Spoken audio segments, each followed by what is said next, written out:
Selamat tengah hari, katakan kepada orang sekeliling kamu sangat berbahagia bahwa Anda adalah salah satu sobat yang bersama dengan saya mengkaji Alkitab. Sobat bermaksud sahabat. Kita belajar hari ini lewat Inggris ya. Oke, so terima kasih Nelly untuk membawa pujian sembahang yang sangat diberkati bahkan dalam lagi sebelum kita mendengar firman Tuhan pada hari ini. So pada hari ini seperti yang di dalam firman Tuhan akan saya kongsikan adalah Matius Matius 22 ayat 34 sampailah ayat yang ke-46. Namun saya akan ambil daripada Matius 22 ini. Saya ambil daripada Matius 22, 34 ini. Ambil daripada bacaan daripada Matius 22, 34 sampailah ke 40. Kalau kamu ada Alkitab, kamu boleh baca bersama-sama dengan saya. Saya bacakan teks daripada kita dalam Matius 22 ayat 34 sampailah yang ke 40. Saya bacakan kita semua di sini. Matius 22, 34. Hukum tajuk besar daripada ayat ini adalah hukum yang terutama. 34. Ketika orang Farisi mendengar bahwa Yesus telah membuat orang-orang Saduki itu bungkam, berkumpullah mereka dan seorang dari mereka, seorang ahli Taurat, bertanya untuk mencobai dia, "Guru,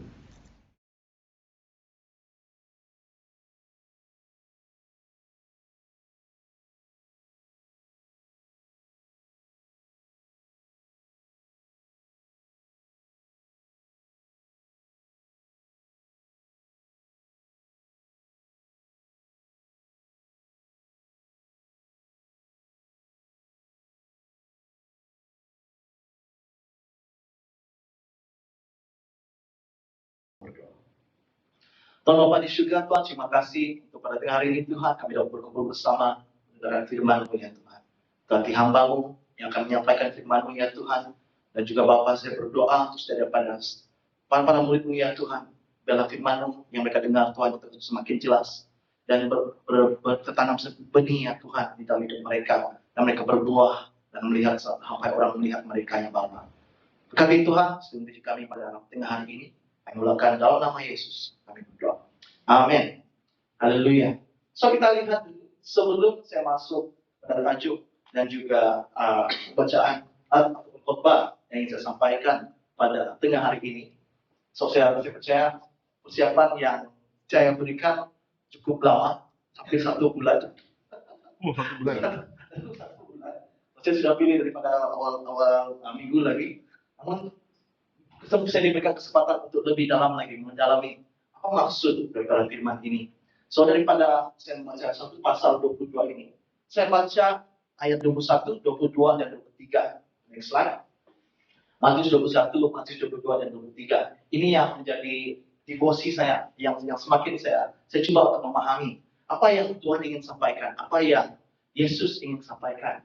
Dan saya dampak daripada firman ini, kita lihat daripada tajuk-tajuk besar daripada ayat Matius 21, 22 dan 23 ini dikatakan daripada yang pertama. Kalau kita lihat macam mana ketibaan Yesus di Yerusalem.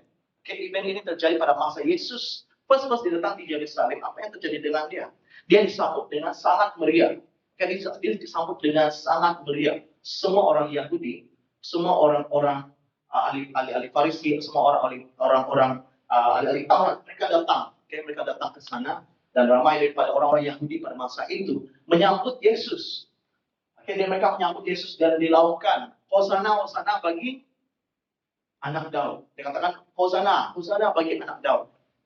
Pada masa Yesus dia tiba di Bethlehem pada masa itu.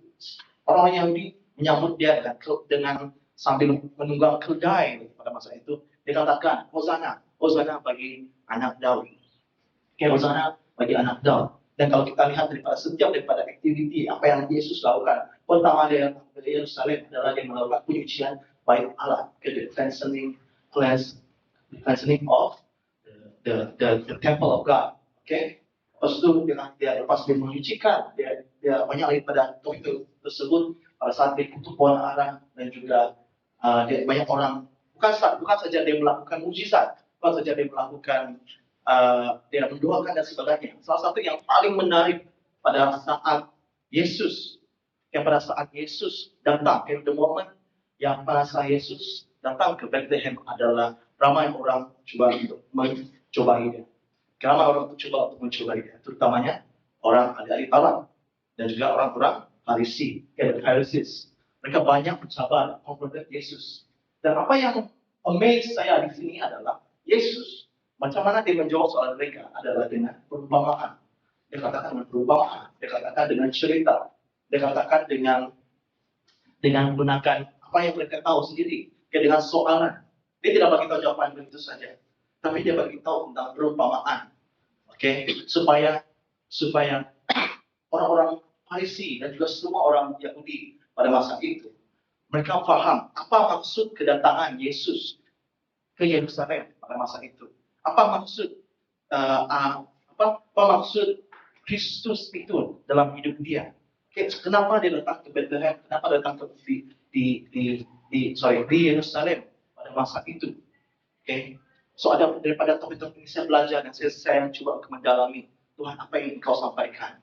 Dan dalam beberapa daripada minggu ini, bagaimana Tuhan menjawab dan dia memakai daripada hamba-hamba yang kita dengar, daripada khotbah chapel kita, daripada devotion kita, daripada Dom's devotion kita, daripada small group kita. Ini yang saya rasa yang Tuhan telah nyatakan dalam hati saya. Kita pada next slide yang saya pilih, tajuk saya pada hari ini adalah bukti kita mengasihi Tuhan. Bukti kita mengasihi Tuhan. The proof that we love God. Bukti kita mengasihi Tuhan yang saya ambil dari Matius 22 ayat 37 dan juga 39. Jawab Yesus kepadanya, kasihilah Tuhan Allahmu dengan segenap hatimu, dengan segenap jiwamu, dengan segenap akal budimu. Itulah hukum yang terutama dan yang pertama. Dan hukum yang kedua yang sama dengan itu, ialah kasihilah sesama manusia seperti dirimu sendiri. Ini yang ingin Yesus gambarkan, ini yang ingin Yesus ciptakan. So kalau kita lihat daripada tajuk-tajuk besar tadi, macam mana Tuhan converted orang-orang Farisi dan juga orang-orang Saduki, orang-orang ahli Taurat pada masa itu. Banyak orang tanya tentang siapa Yesus dan sebagainya. Dan yang terakhir, soalan yang mereka tanya kepada Yesus adalah dia tanya, hukum mana yang terutama? Kira-kira macam, it's a trick question. Kalau mau tengok, betul kata ini daripada, is it true that he is Christ? Is it true that he is the one, he is the Messiah? Katakan di dalam Alkitab. So dia tanya, hukum mana yang terutama? Hukum mana yang terutama? Dan Yesus katakan, kasihilah Allahmu dengan segenap hatimu. Dan juga kasihilah sesama manusia. Antara semua hukum daripada kitab Nabi, antara semua of the law of Moses and all of the prophets, these two adalah the great commandment. Inilah daripada hukum yang terutama yang ingin yang di dalam Alkitab semuanya. Dan lepas itu kalau kita lihat mereka semua mereka tidak katakan sekali lagi. And then kalau kita lihat daripada ayat yang daripada tajuk yang seterusnya, dia katakan Yesus pula mempersoalkan dia soal satu soalan lagi. Namun itu akan saya terangkan lebih lagi. Nah, kalau yang poin yang pertama daripada bukti kita mengasihi Tuhan, apa yang ingin disampaikan oleh Yesus pada masa itu adalah dia ingin supaya both daripada orang Yahudi, the Jews, dan juga orang Farisi dan juga orang-orang Saduki pada masa itu adalah mereka melakukan firman Tuhan. Mereka melakukan firman Tuhan. Kalau kita lihat di dalam kita lihat daripada Yohanes 14 ayat 15 dikatakan, jikalau kamu mengasihi aku, kamu akan menuruti firman-Ku. Jikalau engkau mengasihi aku, kamu akan mentaati firman-Ku. Dan kalau kita lihat bagi kita semua, saya percaya kita adalah orang yang ada yang di sini yang para pastor, kita semua di sini kita belajar firman Tuhan. Kita kaji dengan lebih dalam. Namun kita dapati semakin kita membesar di dalam Tuhan, semakin susah untuk kita mengikuti apa yang Tuhan ingin arahkan. Saya tidak katakan itu adalah mustahil untuk kita mengikuti firman Tuhan. Tapi dia bukanlah sesuatu yang senang untuk melakukan firman Tuhan. Kayak itu bukan satu yang mudah. Kalau ada orang berkati kita, beranikah kita memberkati mereka? Kalau ada orang mengutuki kita, adakah kita akan berdoa bagi mereka? So, firman Tuhan katakan, barang siapa mengutuk kamu harus berdoa untuk mereka. Oke? Kalau ada orang memfitnah kamu harus mengampuni mereka. Kan senang. Itu bukan satu perkara yang senang. If someone curse you, adakah kita akan mendoakan mereka? Kalau daripada diri saya sendiri, pertama saya akan curse dalam pikiran saya. Saya akan curse dalam pikiran saya dulu, dan saya akan tenangkan diri. Berkati dia. Katakan begitu. Oke? So it's a commandment to say daripada kita melakukan firman Tuhan. We do what the word says. Oke, kita lakukan firman Tuhan. Seperti mana juga kita lihat daripada pelayanan Yesus, saat dia datang ke Yerusalem, apa dia buat? Dia menyembuhkan orang-orang sakit. Dia mendoakan orang-orang. Bahkan dia juga memberitakan bahwa setiap daripada orang-orang yang memerlukan itu, orang-orang yang siapa yang paling hina, dikatakan itu yang dia layani. So, dalam firman Tuhan dikatakan, setiap daripada orang yang hina yang kamu layani, kamu lakukannya untuk aku. Kamu lakukannya untuk saya. Kamu lakukannya untuk Tuhan. Perkara kecil yang kita lakukan yang paling hina, untuk setiap daripada orang-orang yang kita lihat, itu kita lakukan untuk Tuhan. Kenapa Tuhan mengemphasiskan bahwa kasih Tuhan Allahmu kita haruslah melakukan firman Tuhan? Sebab daripada apa yang telah orang ahli Farisi ini sudah lakukan, apa yang telah dia nyatakan. Oke, next slide. Kalau kita lihat bagaimana daripada firman Tuhan, kenapa Yesus emphasiskan bahwa hukum yang terutama adalah mengasihi Tuhan Allahmu dan juga mengasihi sesamamu. Adalah karena kita boleh lihat sebenarnya orang-orang ahli Taurat di Yerusalem masa itu, mereka tidak memahami tujuan Yesus. They didn't understand what is the purpose of the Lord coming to Jerusalem. Yesus datang sejak di Bethlehem, apa yang di Yerusalem, apa yang dikatakan? Mereka persoalkan dia. Itu dikatakan kebanyakan daripada orang-orang Yahudi ini. Dia katakan Yesus katakan kepada mereka, jangan menjadi sama seperti ahli-ahli Taurat. Jangan jadi sama seperti orang-orang ahli Farisi. Oke, pertama adalah mereka ini adalah orang yang membaca Alkitab, ya. Tapi mereka tidak melakukan firman Tuhan. Kan mereka tidak melakukan firman Tuhan. Kalau melihat daripada Matius ayat 23, kemunafikan orang-orang Yahudi, orang ahli Taurat. Mereka menggunakan Alkitab, mereka menggunakan firman Tuhan itu dengan mencari kesalahan orang lain. Mereka mencari kesalahan orang lain pula. Namanya kesalahan orang. Kalau dia boleh begini, Tuhan bilang tidak boleh begini. So, dia bawa lagi, dia jalan-jalan, dia bawa dia punya kitab, he brings the word of Torah, and he sees something bad, then dia cakap, dia tegur terus di sana. Dia tegur. Dia gunakan firman Tuhan itu untuk menegur orang lain, mencari kesalahan orang lain. Bukan melakukan firman Tuhan tersebut. Berbanding doing the word of God, he finds people's fault, he finds people's weakness, and then using the word of God to condemn orang-orang Yahudi, orang-orang yang ada di sana. So itu kenapa Tuhan sendiri dia emphasize-kan ini. Karena soalan-soalan yang mereka berikan kepada Yesus, the questions they make, and Jesus said, love your God, love your neighbor. Mereka tidak memahami firman Tuhan. They didn't understand the word of God. They didn't even understand what's the meaning of the purpose of Christ coming to Bethlehem, coming to the Jerusalem. So daripada kehidupan kita sendiri, kita tahu dalam di gereja dalam pelayanan kita. I'm very blessed buat apa yang sudah Pastor Peter Peter apa? Peter Lee ya, Pastor Peter Lee share tentang bagaimana how if there's no ministry, dikatakan begitu. Apabila tidak ada huru hara, tidak ada pelayanan, dikatakan. Macam mana dia ceritakan tentang pengalaman dia di dalam gereja itu ada banyak politik. Oke. Saya percaya daripada diri saya sendiri, saya percaya politik itu bukan sesuatu yang buruk. No, it's not. Tapi politik yang buruk kadang-kadang yang membuatkan kita rasa orang makin jauh kepada Tuhan. Sebetulnya pelayanan kita membuatkan orang dekat kepada Tuhan. Bukanlah membuatkan orang jauh daripada Tuhan. Our ministry brings people to close to God.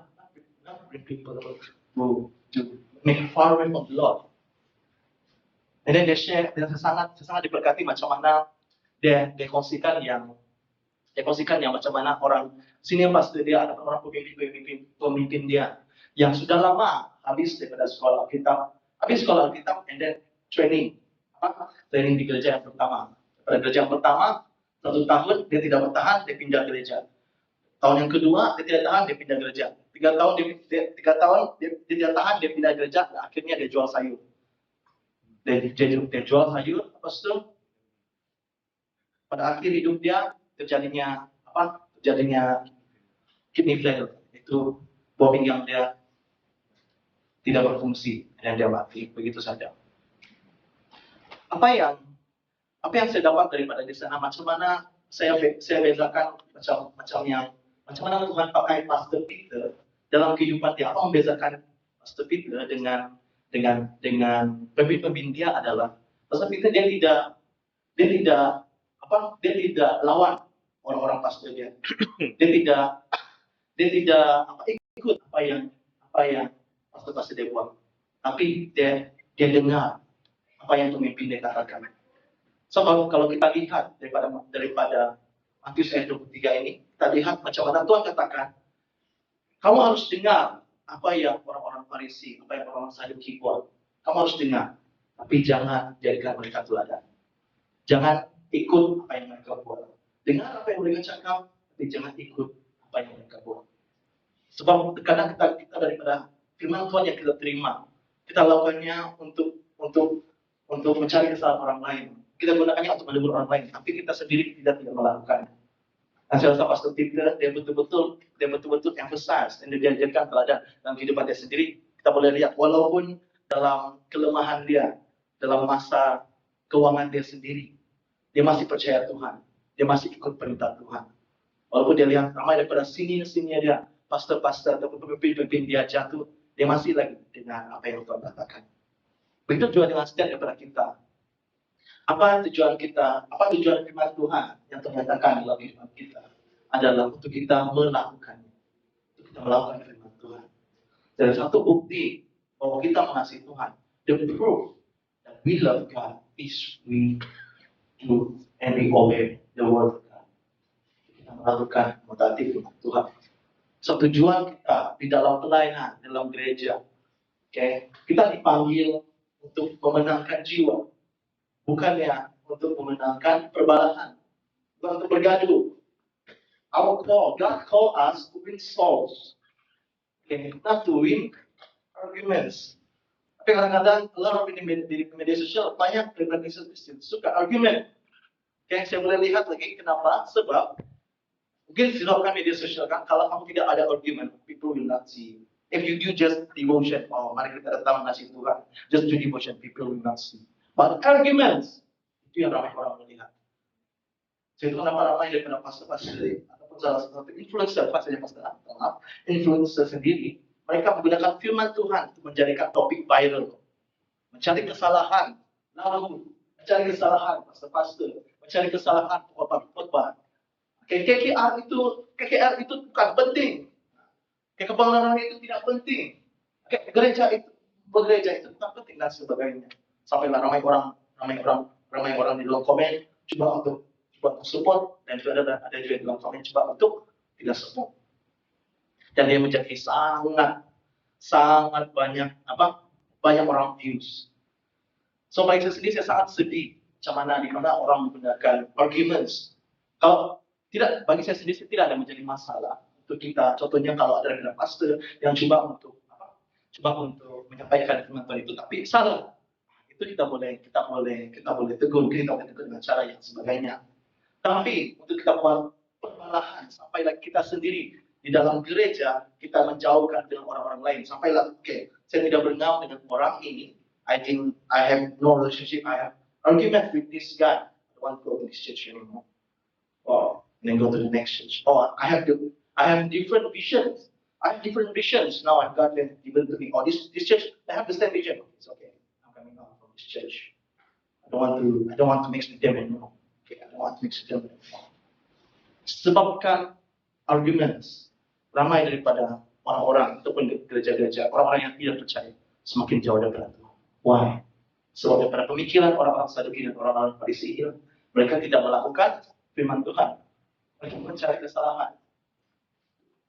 They try to argue, but they win the arguments, but they lost the soul.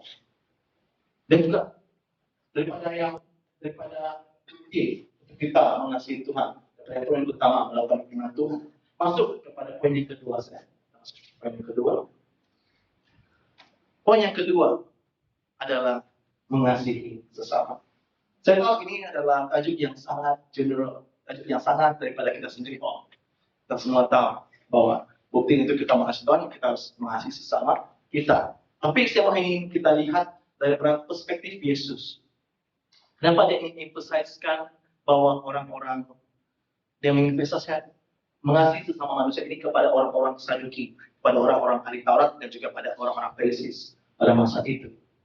Karena tujuan kita mengasihi Tuhan, apabila bukti kita mengasihi Tuhan adalah kita mengasihi sesama kita. Kita semua sudah tahu bahwa Tuhan Yesus, jadi sebenarnya kenapa Tuhan ingin emphasize untuk mengasihi sesama adalah karena Tuhan Yesus sendiri ingin menjadi teladan kepada orang-orang Saduki, kepada orang-orang Farisi. He wants to become their examples. He wants to become the example for them.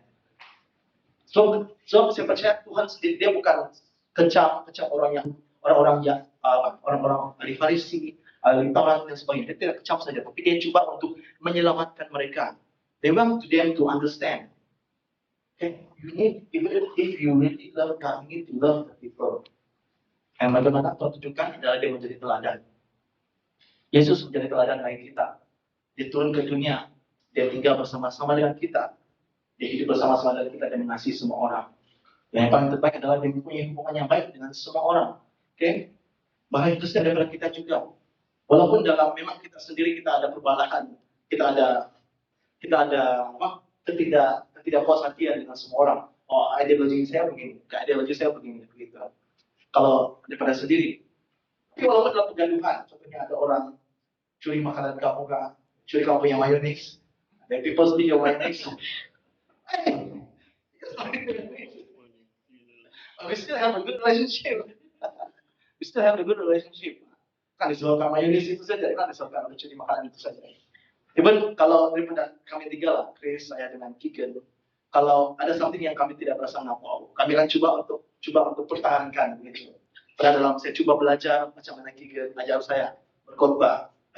Because she's very good in hermeneutics.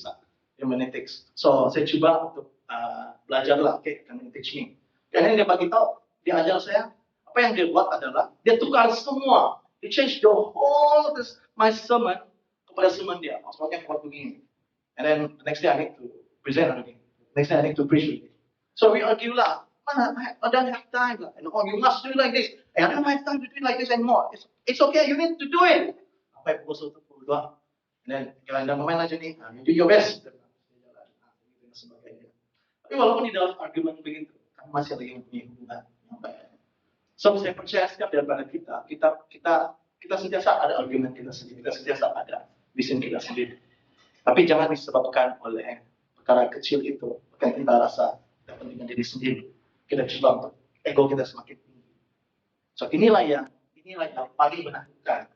Apabila kita tidak melakukan semua yang ini, kita tidak melayani orang yang walaupun sehina manapun. Yang paling saya takut di dalam hidup saya sendiri adalah next slide adalah apabila hidup saya sendiri, atau hidup kita sendiri menjadi sama seperti ada di Taurat dan di Farisi. Kalau kita lihat macam mana ada di Farisi, mereka tidak mengerti, mereka tidak memahami. Kalau kamu lihat, first Yesus datang, mereka tidak coba belajar apa yang Yesus katakan. Mereka hantam dia dengan soalan-soalan. They confronted him, asking him questions, attack questions. Okay. Kenapa? So mereka risau bahwa kalau Yesus dari Kristus, Jesus sendiri yang coba untuk mempengaruhi semua orang, tidak ada lagi yang coba untuk kenal siapakah, tidak ada lagi yang coba untuk acknowledge the Pharisees, orang-orang Yahudi, orang-orang yang Sadduci ini. So kalau kamu lihat di dalam Matius 23, dia baca besar dia adalah kemunafikan orang Farisi. Wow. Yang sangat betul-betul dia mengajar ataupun menegur diri saya sendiri. You see in Matthew chapter 23 it says about the hypocrite of the Pharisees. Macam mana kemunafikan mereka timbul. So mereka gunakan firman Tuhan itu untuk menegur, mencari kesalahan. Mereka gunakan firman Tuhan itu untuk menunjukkan mereka alim dan sebagainya. Tapi kenapa orang-orang Farisi itu tidak paham? Jadi sampai sekarang mereka tidak paham apa tujuan Yesus datang ke Yerusalem. Sehingga mereka sendiri mereka tidak bertumbuh dan juga mereka tidak dapat mengasihi sesama. Orang-orang yang ada status, orang-orang yang ada kelihatan saja coba yang mereka hormat. Oh, sampai ada duit mereka itu yang mereka hormat. Saya pernah di dalam, saya ingat kalau masa kami, bagi saya mungkin experience yang paling saya rasa diberkati adalah masa pesia saya lah. Pesia saya. Walaupun kami cuma ada 3-4 orang saja bersama dengan Daniel. Tapi Daniel masa itu dia ada banyak dengan kesibukan menjaga mama dia. So macam yang banyak kami adalah 2 orang saja lah satu. So kebanyakan yang kami selalu share adalah tentang topik-topik. Macam mana kalau saya akan share kesaksian saya di Sabah dan Sarawak. Dan Tigan dan juga Chris akan kongsikan pengalaman mereka. Bagaimana menjadi pastor di dalam gereja. Kayak macam mana menghandle orang. How to delegate people, how to lead people, how to lead the congregation. Dan salah satu yang menjadi topik kami adalah macam yang pastor-pastor yang lama lah, yang terlalu they didn't want to accept what people said, what people think. Cuma mereka saja. Saya betul lah, saya lah paling betul dan sebagainya. Dan saya tanya dengan kami semua lah, saya sangat takut kalau saya jadi macam itu. I pray that I will not be like that one. Saya takut yang satu hari nanti kalau saya sudah jadi pastor, saya akan membesar, saya akan menjaga gereja atau menjadi senior pastor. Saya tidak mendengar jemaat saya sudah. Saya sangat takut. So saya tidak tahu. Kita tidak tahu, Pak. Kita tidak tahu. So sekarang kan masih sama-sama. Tapi apabila kita diberikan tanggung jawab, title yang besar, maka kita masih lagi mendengar orang sekeliling kita. Maka kita masih lagi melayani jemaat-jemaat kita, mengasihi mereka. So mengasihi sesama itu bermaksud kamu juga mendengar, melayani bersama-sama dengan mereka. Bukan mendengar orang saja yang cakap. So itu daripada topik yang mengasihi sesama ini sangat penting yang Yesus ingin sampaikan kepada orang-orang Farisi supaya mereka melayani orang-orang Yahudi di sana yang sangat diperlukan untuk mereka supaya mereka dimenangkan oleh Tuhan Yesus sendiri. Saya ambil daripada gambaran macam mana itu dalam saya aplikasikan dalam kehidupan pelayanan saya. Sebab di dalam satu minggu saya, setiap hari Rabu saya ada meeting. Kami ada staff meeting pukul 2:30. Kadang-kadang saya dapat join, so kadang-kadang ada praktis di PCM lah. Saya akan mengutamakan PCM saja. Tapi di dalam meeting kami itu, kami akan kongsikan, kami akan ambil tanya report dengan setiap cabang daripada Sarawak, daripada 9 cabang itu. Dan daripada yang salah satu yang paling interesting yang saya belajar adalah how many salvations. Berapa orang sudah terima Tuhan. Dan paling banyak daripada report di Sabah, di KL, banyak report paling mungkin 3 bulan 1 atau 2 orang terima Tuhan. Dalam satu tahun mungkin 5 atau 6 orang terima Tuhan. Tapi ada satu gereja ataupun satu cabang yaitu di Lawas, di Kanawit, di Kanawit. di sana setiap minggu ada 10, ada 20 orang terima Tuhan. Dan setiap bulan mereka akan melakukan pembaptisan. So itu karena kita juga diberikan pelayanan mission trip di Sarawak. Pastor Rasid ambil kesempatan untuk membaptis 4 orang di sana. Salah satu yang saya perasakan kenapa pelayanan di sana itu lebih banyak jiwa dapat diselamatkan adalah karena keterbukaan pemimpin di dalam gereja tersebut. Dia bukan pastor, seorang pastor, he is not pastor, tapi dia adalah seorang guru. Dia cikgu, nama dia adalah Cikgu Petrus. Salah satu yang saya belajar dengan dia. So kalau kamu lihat pelayanan rumah panjang, mereka ini adalah penuh dengan orang-orang yang suka berpesta pora. Okay, mereka adalah orang-orang yang penuh dengan pemikiran masing-masing. Tapi mereka ada, sokan Cikgu Petrus ada hubungan yang baik, ada hubungan yang sangat bagus dengan orang-orang di sana. Ramai orang mau menerima Tuhan. Oke, dia tidak datang ke rumah panjang. Jangan pada semua. Oke, kamu tidak boleh minum nih. Tuhan bilang kamu tidak boleh minum. Berdosa.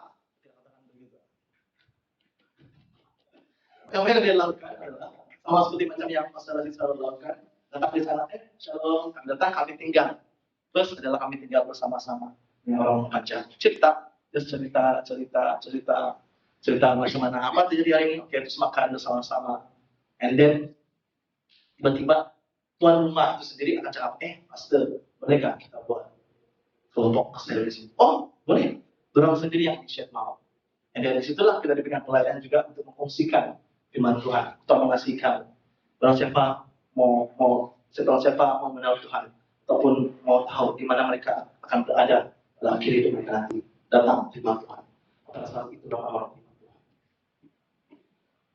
Mengasihi sesama adalah salah satu di mana penginjilan yang paling kesan dalam kehidupan kita sebenarnya. Itu yang ingin Yesus katakan, itu yang ingin Yesus emphasize kepada orang-orang Farisi. Orang hanya mencari kesalahan, menggunakan firman Tuhan untuk mencari kesalahan dalam kehidupan mereka. Dan saya masuk kepada next slide. Saya ingin kongsikan kesimpulan daripada kita pada tengah hari ini. Bagaimana Yesus dalam kehidupannya daripada Matius 21, 22, 23. First dia datang ke Yerusalem, datang ke di sana. Dia sudah coba untuk menerangkan. Dari menerangkan perumpamaan, menggunakan cerita, soalan dan sebagainya. Dia sudah menerangkan dan menunjukkan mujizat, bahkan mujizat sekalipun kepada ahli Taurat dan ahli Farisi. Tapi mereka masih mempersoalkan dan mencari kesalahan dia pula. Kamu tahu siapa kamu nih? Pandai-pandai kamu datang, katakan begitu. Kemunafikan atau hipokrit, kemunafikan mereka berbohong apabila mereka tidak mengikuti perintah yang terutama. Itu penting bahwa setiap daripada kita tunjukkan, kita buktikan kita mengasihi Tuhan adalah kita mengikuti firman-Nya. Yang kedua, kita mengasihi sesama kita. Saya sangat suka daripada salah satu lagu yang dikatakan, saya lupa soal penulisnya, tapi lagu dia begini. Selidiki aku, lihat hatiku, apakah ku sungguh mengasihi Yesus. Select, look into my heart, examine my heart. Is it I really love you, God? Like that. Daripada chorus dia, telah kulihat kebaikan-Mu yang tak pernah habis di hidupku. Ku berjuang sampai akhirnya Kau dapati aku tetap setia. I have seen all your miracles. I have seen all of your goodness. But in the end, I want to move forward and knowing that I am a faithful servant at the end. So daripada firman Tuhan ini, saya tutup dengan persoalan daripada kita. pada hari ini.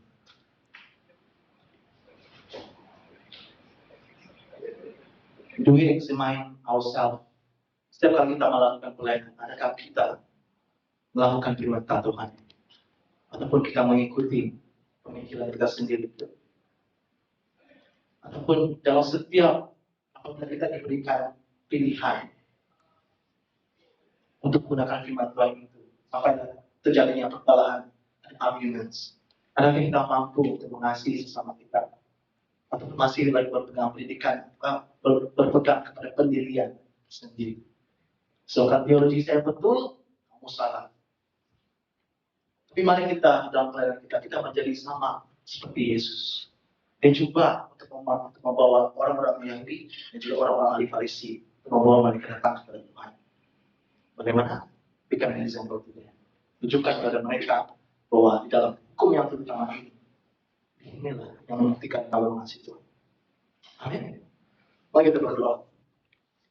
Haleluya. Tuhan, terima kasih Bapa, terima kasih Yesus, terima kasih Roh Kudus. Terus daripada kami ya Bapa, kami bersyukur untuk yang telah Engkau sampaikan kepada kami pada minggu ini ya Bapa.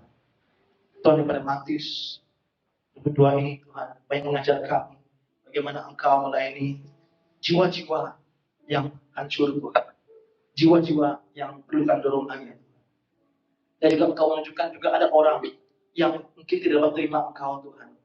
Walaupun mereka bagus di dalam Alkitab, dalam teologi mereka, dalam pendidikan mereka Tuhan. Tapi mereka tidak memahami, bahkan mereka tidak mengenal Engkau, dan mereka tidak mengasihi Engkau dan juga mengasihi sesama kami ya Tuhan. Tuhan, doa kami pada hari ini adalah satu Tuhan. Jangan biarkan kami mempunyai pemikiran sama seperti orang-orang ahli Farisi ini ya Bapa. Don't make us think and live as these Pharisees wrong. Tapi biarkanlah kami menjadi teladan kepada orang sekeliling kami Tuhan. Seperti mana Engkau menjadi teladan bagi orang-orang Yahudi dan juga bagi orang-orang ahli Farisi ya Tuhan Bapa. Berikan nyawamu di atas kayu salib ya Tuhan. Dan juga mau tetap mengasihi kami, mengampuni dalam kehidupan kami. Ya Bapak, saya berdoa Tuhan untuk setiap pada anak-anakmu ya Tuhan Bapak, lecturers, students ya Tuhan pada hari ini.